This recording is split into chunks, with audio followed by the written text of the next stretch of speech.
أما بعد فأعوذ بالله من الشيطان الرجيم. بسم الله الرحمن الرحيم. إن تجتنبوا كبائر ما تنهون عنه نكفر عنكم سيئاتكم وندخلكم مدخلا كريما. صدق الله العلي العظيم. درود شریف پڑھو. اللهم صل على سيدنا وسندنا وحبيبنا ومولانا محمد النبي الأمي وعلى آله وبارك وسلم عليه بعدد كل معلوم لك دائما أبدا. الله تبارك وتعالى جا तव्हां असांजे मथां अणगणिया करम ऐं एहसान आहिनि जो अल्लाह रब ज़ुल जलाल तव्हां असांखे इशा जी निमाज़ बा जमात नसीब फरमाई ऐं उन खां पोइ क़ुर पाक जे हिन बाबरकत दर्स क़ुर जे महफ़िल में विहण जी तौफ़ीक़ बि इनायत फरमाई। गुज़िरियल आयतुनि में अल्लाह तबारक व तआला वॾनि गुनाहनि खां इंसान खे रोकियो हो, उन्हनि जो बयानु फरमायो हो। उन्हनि वॾनि गुनाहनि में मसलन नाजाइज़ तरीक़े सां पराओ माल न खाओ, पाण खे बि क़त्ल न कयो बल्कि कंहिं ॿिए खे बि क़त्ल न कयो, ज़िना बि न कयो, शराब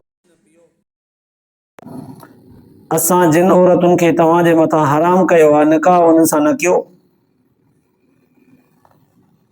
ऐं घर वारनि खां जेकॾहिं ज़िना जहिड़ो को ॾोह या शिकायत साबित थी पवे त सज़ा उन्हनि खे पंहिंजे मर्ज़ीअ ते न ॾियो, असां जेका ॿुधाई आहे उईअं ॾियो। बिलफर्ज़ तव्हांखे पहिरीं घरवारीअ खे तलाक ॾेई ॿी शादी करणु चाहियो था त उन में बि तरीक़ेकार जेको असां तव्हांखे ॿुधायो आहे हक़दार पहिरीं खे पूरो ॾियो ऐं उन सां बदशद न ॻाल्हायो, उन ते इल्ज़ाम तराशो न कयो, यतीमनि जो माल न खाओ, पीउ माउ जो जेको हक़ आहे उनखे ॾियो, भेनरुनि भाइरनि जा हक़ न खाओ, कमज़ोरनि ज़ईफ़नि जे हक़नि ते कब्ज़ो न कयो, कंट्रोल न कयो, ख़ुसूसन यतीम छोकिरियुनि जा ज़बरदस्ती वारिस मालिक न थी पओ। काफ़ी सारा अहिड़ा गुनाह वॾा जेके इंसाननि में हुया, अल्लाह तबारक व तआला उन्हनि खे चिटो बयानु कयो। पोइ अल्लाह तबारक व तआला इन्हनि समूरनि ॻाल्हियुनि खे बयानु करण खां पोइ फरमायो हो त असां तव्हां ते आसानी करणु था चाहियूं, असां तव्हांखे गुनाहनि खां पाक करणु था चाहियूं, असां तव्हांखे तौबह जो मौक़ो ॾियणु था चाहियूं, सेखारियूं था तव्हांखे तव्हां माफ़ी वठो, तौबह ताब थियो, तव्हांखे पाक करे तव्हांखे जन्नत जो हक़दार बनाइणु चाहियूं था। अॼोकिन आयतुनि में मज़ीद अल्लाह तबारक व तआला कुझु सगीरनि ऐं कबीरनि गुनाहनि जे निस्बत सां कुझु लफ़्ज़ अहिड़ा बयानु फरमाया आहिनि जंहिंमां इंसान ज़ात खे इहा मालूमात थी पवे त नंढा गुनाह कहिड़ा आहिनि, वॾा कहिड़ा आहिनि। अल्लाह तबारक व तआला फरमायो इन तजतनिबू कबाइर मा तुनहौना अन्हु, जेकॾहिं तव्हां वॾनि ॾोहनि खां बची वियो, पाण बचायो, इहे वॾा बि उहे मा तुनहौना अन्हु जंहिंखां असां तव्हांखे मना कयो आहे त इहे ॾोह न कजो, वॾनि ॾोहनि खां बचण जी हिमत कयो। बाक़ी जे नंढा हूंदा न नुकफ़िर अन्कुम सय्यातिकुम, नंढियुनि कोताहिनि खे असां बि हिसाब कोन कंदासीं, माफ़ कंदा वेंदासीं, मिटाईंदा वेंदासीं तव्हांजे कमनि कोताहिनि खे। वनुदखिलकुम मुदखलन करीमा, ऐं असां तव्हांखे बाइज़त सुहिणे तरीक़े सां जन्नत जो हक़दार बनाईंदासीं। पर शर्त इहो आहे त वॾनि गुनाहनि खां बची अचिजो। इन जे करे उलमा मुहद्दिसीन लिखियो आहे त वॾनि गुनाहनि जी जेसीं ताईं इंसान तौबह नथो करे तेसीं ताईं इंसान खे माफ़ी न मिलंदी।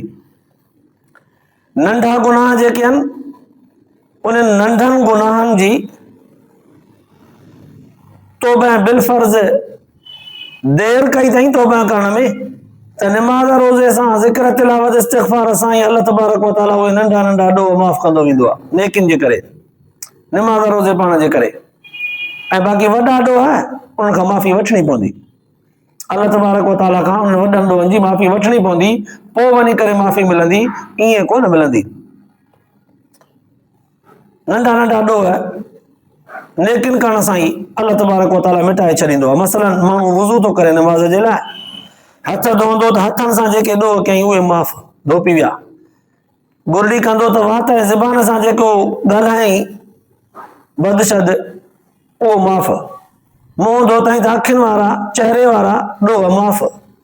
कननि जो मखु कयईं त कननि वारा ॾोह जेके ॿुधई गानो बुरायूं उहे माफ़। अहिड़ी तरह सां मथे जो मखु कयईं, ॿाहूं धोताई, पेर धोताई, जेके जेके ॾोह जंहिं जंहिं उज़वे जा हुया अल्लाह तबारक व तआला माफ़ कया। वरी ईअं नमाज़ पढ़ंदो, क़याम में बीहंदो, क़िराअत कंदो, रुकू कंदो, सजदो कंदो, तशहुद में विहंदो, अल्लाह तबारक व तआला इन नमाज़ जे अमल जे करे नंढियूं नंढियूं कोताहियूं ऑटोमेटिक माफ़ कंदो वेंदो, रब रहीम आहे। पर फरमाई वॾनि ॾोहनि खां पाण बि बची अचिजो, उन्हनि जी जेसिताईं माफ़ी न वठंदो तेसिताईं तव्हांखे माफ़ी न मिलंदी। हाणे सम्झण जे लाइ सुवाल आहे त नंढा गुनाह कहिड़ा आहिनि ऐं वॾा गुनाह कहिड़ा आहिनि। नंढा गुनाह ज़ाहिरी तौर ते ॾिसिजे त गुनाह गुनाह आहे, नंढो हुजे या वॾो हुजे। बाहि जी चिणग नंढी हुजे या वॾी हुजे बुत साड़ींदी। विछू नंढो हुजे या वॾो हुजे ज़हर ॿिन्हिनि जो हिकु जहिड़ो हूंदो। पोइ इहो गुनाह जेको इंसान करे थो न, गुनाह बि बाहि जे चिणग वांगुरु आहे, जेको हिकु ॾींहुं इहा चिणग दुखी पई सॼो बुत सॼो अलाह ताला साड़े छॾींदसि। तॾहिं त बुज़ुर्गनि लिखियो आहे, मोहम्मद बिन काब कुर्तुबी रहमतुल्लाह अलैह उन लिखियो आहे, अल्लाह तबारक व तआला जे अहकामनि में नाफरमानी इहो वॾे में वॾो गुनाह हो,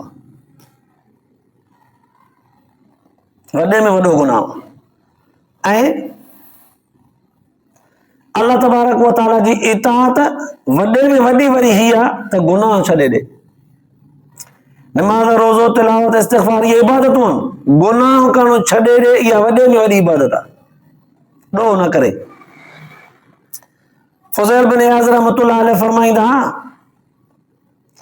माण्हू गुनाह खे जेतिरो नंढो सम्झंदो आहे ओतिरो ई अल्लाह तबारक व तआला वटि इहो ॾोह वॾो लेखियो वेंदो आहे। तूं गुनाह खे नंढो सम्झी थो करे, कंहिंजे मथां इल्ज़ाम लॻाई, कंहिंजे मथां गिला कई, कंहिंजे बारे में कंहिं माण्हूअ खे ग़लति सलत भरियई, कन भरियई, हुनजा नंढड़ा गुनाह पियो सम्झी। फुज़ैल बिन इयाज़ रहमतुल्लाह अलैह फरमाईंदा त गुनाह खे जेतिरो नंढो सम्झंदो अल्लाह वटि उहो गुनाह ओतिरो वॾो लिखबो, कोई गुनाह नंढो कोन्हे।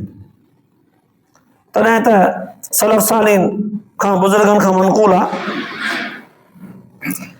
इंसान जेको बि गुनाह कंदो आहे न, इहो गुनाहगार माण्हू आहिस्ते आहिस्ते गुनाह जो आदी थी वेंदो आहे। इहो गुनाह इंसान खे आहिस्ते आहिस्ते कुफ्र जे तरफ़ धिकींदो आहे।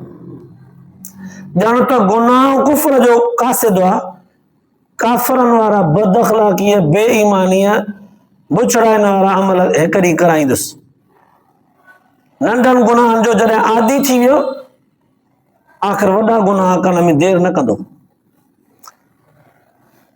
ऐं अहिड़ी तरह सां रिवायत जे अंदरि ईंदो आहे, अम्मा आयशा रज़ी अल्लाह ताला अन्हा हिकिड़े दफ़े हज़रत अमीर मुआविया रज़ी अल्लाह ताला अन्हु खे ख़त लिखियो, ख़त। उन ख़त में अहिड़ा जुमिला लिखियईं नसीहत भरिया, छो त हुज़ूर सलातो सलाम जन जे विसाल करण खां पोइ अम्मा आयशा रज़ी अल्लाह ताला अन्हा वटां खोड़ सारा सहाबी सॻोड़ा सिखण ईंदा, पढ़ण ईंदा, सम्झण ईंदा, सवाल करे जवाब वठी वेंदा। पोइ अम्मा सां चूंकि उन वक़्तु सभिनी जो रुतबो सहाबा किराम जो पंहिंजे जॻह ते निरालो, पर अम्मा आयशा रज़ी अल्लाह ताला अन्हा जो रुतबो अञा निरालो। अम्मा आयशा सां ख़त लिखियो हज़रत अमीर मुआविया रज़ी अल्लाह ताला अन्हु ॾे, लिखियईंसि त जेको माण्हू अल्लाह ताला जे अहकाम जी नाफ़रमानी कंदो आहे न, नाफ़रमानीअ जे नहूसत जे करे उन माण्हूअ जा दोस्त बि दुश्मन बणिजी वेंदा आहिनि। ऐं जेके उन जा मदाह हूंदा आहिनि, तारीफ़ करण वारा, उहे बि हिन जूं बुरायूं ॻाईंदा आहिनि, मज़मत पिया कंदा आहिनि। ऐं गुनाह खां लापरवाही कंदो रहंदो त पोइ इहा गुनाहनि खां लापरवाही दाइमी तबाही बणजंदसि। ख़त में लिखी ॾिनईसीं इहा नसीहत। त अहिड़ी तरह सां रिवायत अंदरि बि ईंदो आहे त को इंसान जॾहिं गुनाह कंदो आहे त गुनाह जे करे मोमिन माण्हू जॾहिं ॾोह थो करे त ॾोह जे करे उन मोमिन जे दिलि ते हिकिड़ो कारो टुॿको लॻंदो आहे। पोइ जे माफ़ी वठंदो आहे अलाह ताला खां त उहो कारो टुॿको धोपी वेंदो आहे, साफ़ थी वेंदो आहे। जीअं हिकिड़े अच्छे पने ते हिकिड़ो नुक़्तो लिखिजे, वरी हुनखे रबड़ सां या वाइट सां ड्राए छॾिजे। इंसान मोमिन माण्हू जॾहिं ॾोह कंदो आहे त हुनजे अच्छी साफ़ दिलि ते हिकिड़ो कारो टुॿको ॾोह जो लॻंदो आहे। पोइ जे माफ़ी वठंदो आहे त उहो कारो टुॿको लही वेंदो आहे। पर जे माफ़ी नथो वठे ऐं ॿियो ॾोह कयईं त ॿियो टुॿको लॻो, वरी बि माफ़ी न वरितईं, टियों ॾोह कयईं, टियों टुॿको लॻो, ईअं माफ़ी नथो वठे, ॾोह कंदो थो वञे, दिलि जे मथां कारा टुॿका लॻंदा था वञनि। हिकु ॾींहुं इहा दिलि सॼी जो सॼी कारी थी वेंदी आहे। जॾहिं दिलि कारी थी वेंदी आहे तॾहिं हिदायत वारे रस्ते जे तरफ़ उन जी तौफ़ीक़ सलब थी वेंदी आहे, खसिजी वेंदी आहे। जंहिंजी दिलि कारी थी वञे उनखे हिदायत कहिड़ो फ़ाइदो ॾींदी। अलाह ताला तव्हां असां सभिनी खे महफ़ूज़ रखे बचाए। बाक़ी रही ॻाल्हि त आख़िर गुनाह वॾा गुनाह आहिनि कहिड़ा? उलमा मुहद्दिसीन लिखियो आहे त क़ुरान ऐं हदीस पाक जे अंदरि जिन गुनाहनि जी सज़ा ज़िक्र थियल आहे, चोरीअ जी, शराब जी, ज़िना जी, ॿिए जे मथां तोहमत हणण जी, गिला जी, ग़ीबत जी, शिरक जी, कुफ्र जी, जिन गुनाहनि जी सज़ा बयान थियल आहे, इहे गुनाह कबीरा आहिनि। ऐं जिन गुनाहनि जे करे इंसान जे मथां लानत क़ुरान पाक में, हदीस पाक में बयान थी चुकी आहे, इहे बि कबीरा आहिनि। जिन गुनाहनि जे करे जहन्नम में किरंदो, इहो बयान आहे। इहे सभु गुनाह कबीरा आहिनि। ख़ुलासो इहो थियो त सगीरनि ऐं कबीरनि जो फ़र्क़ु ज़रा हिन तरह आहे त क़ुरान ऐं हदीस जे अंदरि जिन गुनाहनि जी सज़ा बयान थियल आहे, जिन गुनाहनि जे करे लानत कई वई आहे, जिन गुनाहनि जे करे जहन्नम इंसान खे मिलंदो, इहे सभु गुनाह अहिड़ा आहिनि जेके कबीरा आहिनि। इन खां सवाइ जेके ॿिया गुनाह उहे सगीरा, नंढा। ऐं गुनाह नंढो बि नंढो न सम्झिजे, छो त चिणग नंढड़ी हूंदी आहे पर पलाल जे ढेर ते पवंदी त सॼी ढेर खे साड़े छॾींदी। बुह जे वॾे खोड़ जे मथां तांडड़ो नंढड़ो चिणगड़ी हिकिड़ी किरे, तीलीअ नंढड़ीअ जी मुंडी रुगो किरे त सॼे ढेर खे साड़े छॾींदी। विछूं जो डंग, विछूं नंढो हुजे या वॾो हुजे, चूं रुगो डंग जी लॻी वञे, असर ॿिन्हिनि जो साॻियो आहे। तंहिं करे नंढे गुनाह खे बि नंढो न सम्झिजे, नंढो बि वॾो ई सम्झो। पोइ तॾहिं त बुज़ुर्गनि लिखियो आहे, अल्लाह तबारक व तआला उन्हनि गुनाहनि खे बि कबीरो शुमार कयो आहे जिन गुनाहनि जो नतीजो तमामु वॾो ख़राब निकिरे। मसलन हिकिड़ो माण्हू गिला करण खे नंढो गुनाह थो सम्झे, पर कंहिं माण्हूअ जी मुआशरे में इज़त हुई, उनजी गिला करे करे करे करे इन्हनि माण्हुनि जे ज़हन में उनजी नफ़रत भरे छॾियईं। सुभाणे इहे सभु जो सभु उन खां नफ़रत कंदा, सभु जो सभु उन जे ख़िलाफ़ थी बीहंदा, सभु जो सभु उनखे बुरो भलो ॻाल्हाईंदा। हाणे हुन आख़िर ॾोह त या ग़लती हुन सां कई, पर हिन ॿियनि जो दिमाग़ ख़राब करे छॾियो, नतीजो इहो निकितो त सॼो मुआशरो हुनजे हुनजो मुखालिफ़ थी वियो। जेको बज़ाहिर नंढड़ो ॾोह थो सम्झो वञे, पर उनजो नतीजो, उनजी बुराई, उनजी बुछड़ाई जेका आहे तमामु वॾी थी थिए, नतीजो वॾो थो निकिरे, इहो गुनाह बि कबीरो आहे। या कंहिं माण्हूअ जे ऐबनि खे ॿियनि जे साम्हूं वेठो चइजे, यार फलाणे माण्हूअ जो मूंखे ही ॾोह मालूम आहे, फलाणो हीअं आहे। इन ॻाल्हि करण खां पहिरियां उहो माण्हू सभिनी जे दिलि ते हो, बाइज़त हो, पर इहा ॻाल्हि जॾहिं ॿुधऊं त सभिनी जे नज़र मां किरी पियो। हाणे वॾो फसाद आहे इहो, न ज़ुल्म खे राइण कंहिंखे। त बिल्कुलु गुनाह नंढड़ो आहे पर नतीजो वॾो अथसि, ख़राबु,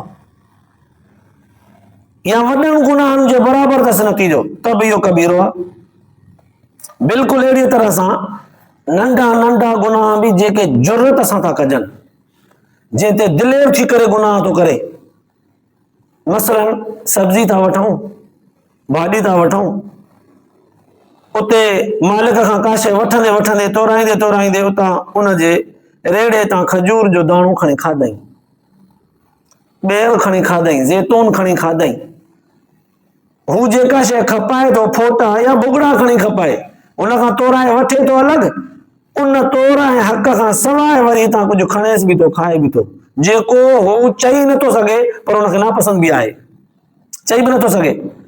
इहे ॾिसण में त नंढड़ा ॾोह, त मालिक जे साम्हूं खयो अथमि, खाधो अथमि, जे बुरो लॻेसि हा त चवे हा या रोके हा, बुरो बि लॻे थो हुनखे पर चई कोन थो सघे, ग्राहक आहे, चवंदो त ग्राहकी पिटंदसि। इन नंढड़े ॾोह खे ज़रूरत सां थो करे, बल्कि ॾोह ई नथो सम्झे। इहो जेको ज़रूरत थो करे न नंढे ॾोह ते, इहो बि गुनाह कबीरो आहे। या पाण मोतबर माण्हू आहे वॾो, पंहिंजे मातहत को मज़दूर अथसि, मुलाज़िम अथसि, नौकर अथसि, औलाद अथसि, शागिर्द अथसि, पुटु अथसि, न्याणी अथसि, ज़ाल अथसि, केर बि अथसि, मातहत जेके आहिनि, उनखे तिखो मिठो लफ़्ज़ चई उनजी बेइज़ती करण खे बुरो सम्झे ई कोन थो, दिलेरी सां उनखे कचो लफ़्ज़, पको लफ़्ज़ ॻाल्हाए थो चवे। ऐं ॿियो केरु ॿुधंदो त बि चवंदो अदा पोइ छा आहे भला, जे चई त पीउ अथसि, पोइ छा आहे भला, उस्ताद अथसि, पोइ छा आहे अदा उहो मालिक अथसि, हे मज़दूर आहे जे चई त। माण्हू इनखे नथा सम्झनि, हिन जे रुतबे खे ॾिसी करे बुरो नथा सम्झनि, पर हे उन ॾोह खे ज़रूरत सां थो चवंदो वञे, इहो ॾोह नंढो न आहे, इहो ॾोह वॾो आहे, जंहिं ॾोह खे ॾोह ई नथो सम्झे, जंहिं ॾोह ते दिलेरीअ सां ज़रूरत सां कदम ब कदम वधंदो थो वञे, चिड़ पंहिंजी कावड़, पंहिंजो गुस्सो बुछड़ लफ़्ज़नि सां, गारियुनि सां पूरो थो करे, इहो ॾोह बि बुज़ुर्गनि लिखियो बिल्कुलु कबीरो गुनाह आहे। इन जे करे हज़रत इब्न अब्बास रज़ियल्लाहु ताला अन्हु खां पुछा कई वई त साईं ॿुधो आहे त कबीरा गुनाह जेके आहिनि उहे 7 आहिनि, मसलन शिरक, पीमा जी नाफ़रमानी, चोरी, शराब, ज़िना, तोहमत वग़ैरह, ये 7। हज़रत इब्न अब्बास रज़ियल्लाहु ताला फरमायो त न न भुलियो है, 7 न 700 चओ, तूं बस इहे रुगो गुनाह तो समझी, ॿियनि खे गुनाह नथो समझी, 700 गुनाह लिखो, ईअं सम्झो। इमाम हजर रहमतुल्लाह अलैह मक्की, उन बुज़ुर्ग लिखियो आहे त 467 गुनाह जेके आहिनि उहे कबीरा आहिनि, खोड़ सारा ॼाणाया अथई, हाणे 467 बि ॻणण में ईंदा न, एॾा वॾा गुनाह कई सभु कबीरा आहिनि। ऐं बिल्कुलु रिवाज जे अंदरि ईअं बि ईंदो आहे, रसूलुल्लाह सल्लल्लाहु अलैहि वसल्लम जन जॾहिं कबीरनि गुनाहनि जो तज़किरो फरमायो, कॾहिं फरमायूं त 3 वॾा कबीरा गुनाह 3 आहिनि, उन में अल्लाह ताला सां शरीक करणु इहो बि वॾो ॾोह आहे, पीमा जी नाफ़रमानी करणु वॾो ॾोह आहे, ऐं कूड़ी शाहिदी ॾियणु इहो बि वॾो ॾोह आहे। कॾहिं वरी अल्लाह जे रसूल सल्लल्लाहु अलैहि वसल्लम फरमायो 6 कबीरा गुनाह आहिनि, 6 वॾा गुनाह जेके आहिनि उहे 6 आहिनि, उनमें इहे सभु शयूं ॼाणायूं, चोरी, शराब, ज़िना, पराओ हक़ खाइणु, यतीमनि जे मथां पंहिंजी दावा करणु त मुंहिंजो माल आहे, जंहिंसां निकाह हराम आहे हुनखे हलाल करे वठे, पाड़ेसिरीअ जे इज़त खे मजरू करे, उनजे पर्दे ऐं चौधीवारे जो तक़दुस पामाल करे, कबीरा गुनाह ॼाणायूं। कॾहिं वरी अल्लाह जे रसूल फरमायो 7 वॾा गुनाह आहिनि। इन मुख़्तलिफ़ रिवायतुनि मां मालूम थिए थो त कबीरा गुनाह के मुक़रर न आहिनि त के 3 आहिनि या 5 आहिनि या 7 आहिनि, माना मालूम थियो मुआशिरे में हर उहा बुराई जंहिंजो नुक़सान तमामु वॾो थो थिए उहो कबीरो आहे बस। इन जे करे त अल्लाह जे रसूल सल्लल्लाहु अलैहि वसल्लम फरमायो उहो माण्हू बि कबीरो गुनाह कंदड़ आहे जेको पंहिंजे पीउ माउ खे गारियूं थो ॾे, पंहिंजे पीउ माउ खे गारियूं। सहाबा किराम सवाल कयो सम्झण जे लाइ, साईं पंहिंजे अबे माउ खे केरु गारियूं ॾींदो आहे छा? अल्लाह जे रसूल सल्लल्लाहु अलैहि वसल्लम जन फरमायो पंहिंजे पीउ माउ खे सिधो संग गारियूं केरु कोन ॾींदो आहे, ॾींदो आहे कंहिं ॿिए खे, ॿिए जे पीउ माउ खे गारियूं ॾींदो आहे, पोइ बदिले में उहो बि हिन जे पीउ माउ खे गारियूं ॾींदो आहे। हाणे हिन खे गारियूं छो मिलियूं, जो त हिन पाण ॾिनियूं, माना ॼण त पंहिंजे पीउ माउ खे गार ॾिनई न, ॿियनि खे ॾेई पंहिंजनि खे गारियूं ॾियाराई। इहो बि कबीरो गुनाह आहे। इहो उन ज़माने जो तासुर हो जंहिं ज़माने में सच पच पीउ माउ खे गार ॾिबी त कान आई, पर इहो तासुर बि कोन हो त को पंहिंजे पीउ माउ खे बि को गार ॾींदो आहे। पर अॼु जे दौर में ॾिसबो त सच पच औलाद पंहिंजे पीउ माउ खे गारियूं थी ॾे। सच पच पंहिंजे पीउ माउ जी नाफ़रमानी था कनि, साम्हूं बि बेइज़ती था कनि, नाफ़रमानी था कनि। इहो कबीरो गुनाह आहे। अॼु जेको पंहिंजे पीउ माउ खे गारियूं थो ॾे, बेइज़ती पियो करे, पंहिंजे पीउ माउ जे आॾो बेहयाई पियो करे, सुभाणे संदसि औलाद हिन सां कहिड़ो शोर कंदो, जॾहिं त हीअ दुनिया जहिड़ी करणी तहिड़ी भरणी जे बुनियाद ते हलंदी आहे, जॾहिं त हीअ दुनिया जहिड़ी नियत तहिड़ी मुराद ते हलंदी आहे, त पोइ कीअं हशर थींदो। लिहाज़ा क़ुर पाक इंसान खे सेखारे पियो त पाण खे संवार, पाण खे सुधार, तरीक़ेकार असां तोखे ॾसियो आहे। असांजो तरीक़ेकार पढ़ी ॿुधी सिखी मुंहिंजे सुहिणे नबी सल्लल्लाहु अलैहि वसल्लम जन जे कयल तरीक़े मुताबिक़, उन्हनि जे ॿुधायल हुक्म मुताबिक़, उन्हनि जे ज़िंदगीअ मुताबिक़ इताअत करे अच, तुंहिंजी ज़िंदगी सुधरी वेंदी। ॿियो को रस्तो ई कोन्हे। बाक़ी इंसान पंहिंजे मर्ज़ीअ ते कहिड़ी शइ खे गुनाह सम्झे थो, कहिड़ी शइ खे नथो सम्झे। पंहिंजे मर्ज़ीअ ते कंहिंजी का शइ बिना इजाज़त जे खणी खाइण खे मामूली सम्झे थो, फबाइण खे मामूली सम्झे थो। के ॻाल्हियूं त वरी कंहिं वटि बुरियूं आहिनि, के ॻाल्हियूं कंहिं वटि बुरियूं कोन्हनि। अल्लाह जी फरमाए त इहा तव्हांजी मनपसंदी, इहा शरीयत न आहे। शरीयत उहा आहे जेका असां तव्हांखे ॿुधायूं था। त पोइ अल्लाह तबारक व तआला क़ुर पाक जे इन आयत जे ज़रिए चिटा लफ़्ज़ फरमाया, इन तजतनिबू कबाइर मा तुनहौना अन, असां जिन गुनाहनि वॾनि खां तव्हांखे रोकियो आहे, जे पाण बचाया आहियो उन्हनि गुनाहनि खां, नुकफ़िर अन्कुम सय्यातिकुम, पोइ असां तव्हांजे ॾोहनि खे माफ़ कंदा वेंदासीं, मिटाईंदा वेंदासीं। नंढियूं कोताहियूं तव्हांजूं निमाज़ सां, वुज़ूअ सां, ज़िक्र सां, तिलावत सां, इस्तिग़फ़ार सां, तस्बीहात सां ऑटोमेटिक माफ़ कंदा वेंदासीं। अबे अम्मा जी ताबेदारी करण सां, उस्तादनि जो अदब करण सां, एतिराम करण सां, वॾनि जो एतिराम कबो, नंढनि ते शफ़क़त कबी, असांजी हुक्म जी इताअत कंदा वेंदव, असां नंढा ॾोह ऑटोमेटिक माफ़ कंदा वेंदासीं। वॾनि खां बचंदव, जेके असां तव्हांखे वॾा गुनाह ॿुधाया आहिनि, पोइ असां तव्हांखे बाइज़त तरीक़े सां, इज़त एहतराम सां, इकराम सां तव्हांखे जन्नत में दाख़िल कंदासीं। क़ुर पाक जो उसूल बिल्कुलु चिटो आहे। तॾहिं त अल्लाह जे रसूल सल्लल्लाहु अलैहि वसल्लम फरमायो, कंहिं माण्हूअ खे ईअं बुरनि नज़रुनि सां ॾिसण बि गुनाह आहे, कंहिं माण्हूअ जे बारे में बदगुमानी करण बि ॾोह आहे, कंहिं माण्हूअ खे मशवरो वरितो आहे हुन, पोइ अंदरूनी तौर ते मशवरो वरी अहिड़ो थो ॾेसि जंहिंमें हुनजो नुक़सानु आहे, पर हुनखे बज़ाहिर ख़बर सम्झ नथी पए, हो जे हुन ॻाल्हि ते अमल वञी करे त वञी खॾे पवंदो। इहो त वॾो गुनाह आहे। बज़ार हिकिड़े माण्हूअ जो एतमाद आहे, बहितरीन त हे मुंहिंजो भाउ आहे, मुंहिंजो दोस्त आहे, पिरी प्यारो आहे, पर अंदर में हुन सां धोखेबाज़ी करण जो वचन रखंदो हुजे, वॾो गुनाह आहे। अल्लाह जे रसूल चिटा कराया, कंहिंजे मथां इल्ज़ाम हणणु वॾो गुनाह आहे। ऐं कंहिंजे ऐब खे को राज़दान माण्हू आहे, उनजो ऐब मालूम आहे, उनजो ऐब ॿियनि ताईं पहुचाइण खे वॾो गुनाह आहे। इहे अहिड़ा गुनाह आहिनि जिन खे अॼोके मुआशरे में गुनाह सम्झो ई नथो वञे, पर अल्लाह जी फरमाए थो इन्हनि खां बची अचो। तॾहिं त उलमा मुहद्दिसीन लिखियो आहे, वॾा गुनाह जेकॾहिं इंसान खां थी वञनि त हुनजी माफ़ी घुरे अल्लाह ताला खां। ॿाननि जा ॾोह जेकॾहिं करे अचे त ॿाननि खां माफ़ी वञी घुरे। पोइ ॿाननि जे आॾो हथ ॿधणु, ॿाहूं ॿधणु, पेरी पवणु, थोरी इंसान जी इज़त विञाइजंदी आहे दौड़ में। अल्लाह जे रसूल सल्लल्लाहु अलैहि वसल्लम फरमायो, इहा थोरी बेइज़ती अॼु बर्दाश्त कर, क़यामत वारे जहन्नम जी सज़ा वारी बेइज़तीअ खां। इहा हिते बर्दाश्त कर, उते जान छुटी वेंदई। तॾहिं त बुज़ुर्गनि लिखियो आहे त जेकॾहिं माफ़ी वठण में कंहिं माण्हूअ जी इज़त खुटी वञे न, उहा असां खां वठे। सच पच माफ़ी वठण वारे जी इज़त अञा वधंदी आहे। यार माण्हू लाजवाब हो, पर कोताही थी बसि, ॾिस माफ़ी वरितई, ईअं चइबा थी माण्हू जीअं आजिज़ी कंदो, जीअं झुकंदो, माफ़ी वठंदो, तीअं रब हुनजो शान बुलंद कंदो। तॾहिं त हज़रत उमर रज़ी अल्लाह ताला ने फरमायो, अल्लाह जे नाले ते दौलत ख़र्च करण में जंहिंजी खुटे उहो मूंखां वठे, ऐं ॿिए खे बावजूद कावड़ गुस्से जे माफ़ करण, दरगुज़र करण में बि जेकॾहिं इज़त खोटेसि त क़यामत ॾींहुं मूंखां वठे।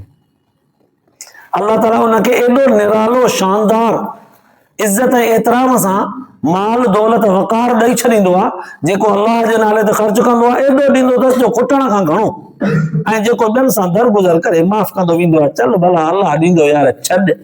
कंहिं लफ़्ज़ बुरो भलो ॻाल्हायो, कंहिं किन अखियुनि सां ॾिठो, कंहिं थोरो कुझु चयो, दिलि ते थोरो ख़राश पहुती, दरगुज़र कंदो वियो अलाह जे रज़ा जे लाइ। अलाह ताला हुन जे इज़त खे एॾो बुलंद कंदो जो दुनिया हैरान हूंदी। इहो तजुर्बो आहे बुज़ुर्गनि जो। अल्लाह ताला तव्हां असांखे बि क़ुर पाक जे इन आयतुनि जे ॿुधण खां पोइ अमल जी तौफ़ीक़ नसीब फरमाए, आख़िरत जे लाइ निजात जो ज़रियो बनाए। आख़िर दावाना अल्हम्दुलिल्लाह रब्बिल आलमीन।